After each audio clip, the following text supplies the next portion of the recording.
이재명 대통령께서 지난 9월 주재하신 비상경제점검 태스크포스 TF 2차 회의에서 라면 한 개가 2,000원이 진짜냐고 언급하신 발언이 정치 경제적으로 큰 반향을 일으키고 있습니다.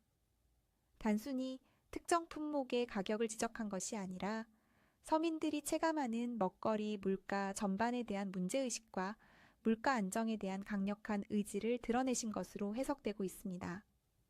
체감 물가, 서민 경제의 바로미터, 라면값이 의미하는 바라면은 대표적인 서민식품이자 가공식품으로 정부는 오랜 기간 라면 가격을 서민 경제의 체감 지표로 삼아 관리해왔습니다.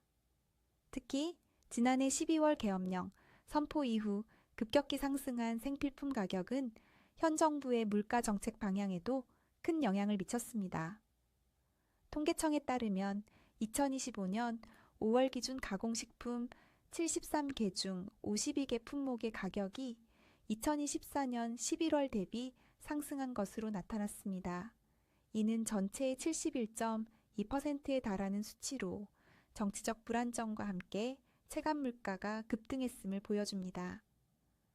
물가 지수보다 중요한 것은 국민 체감, 정책 전환 시사 이재명 대통령의 발언은 단순한 가격 논쟁을 넘어서 국민들이 일상에서 느끼는 물가의 안정을 최우선으로 고려하겠다는 의지를 나타내신 것입니다.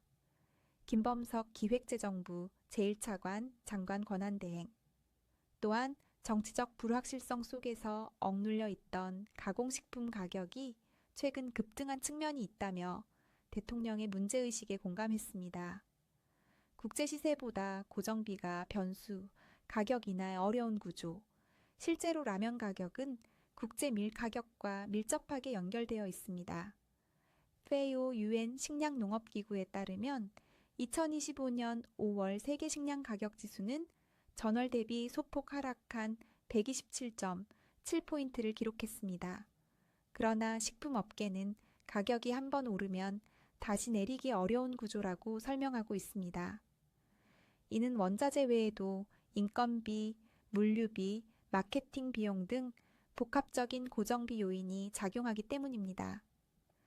이러한 구조적 한계를 감안할 때 전임 정부 역시 라면값 인하를 시도했으나 실질적인 효과를 보지 못한 바 있습니다. 2023년 당시 추경호 부총리는 국제 밀값이 내렸으니 가격도 내리라고 공개적으로 요구했지만 실질적 인하로 이어지지는 않았습니다. 정책 개입의 한계, 구조적 원인 진단이 우선. 강성진 고려대학교 경제학과 교수는 체감 물가는 정부가 단기적으로 통제하기 어려운 영역이라며 단순히 라면값 하나만 문제 삼기보다는 환율, 유가, 유통구조 등 물가에 영향을 미치는 다양한 구조적 요인에 대한 정밀한 분석이 선행돼야 한다고 지적했습니다. 이재명 대통령 먹거리 물가 통해 민생경제 드라이브 본격화. 이재명 대통령의 이번 발언은 단순한 물가 문제를 넘어 서민이 실질적으로 체감하는 민생경제 전반에 대한 철학적 문제제기라는 평가도 나오고 있습니다.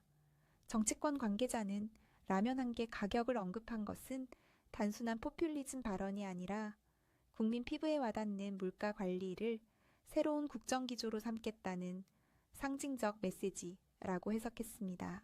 국민의 소리 김지영 기자였습니다.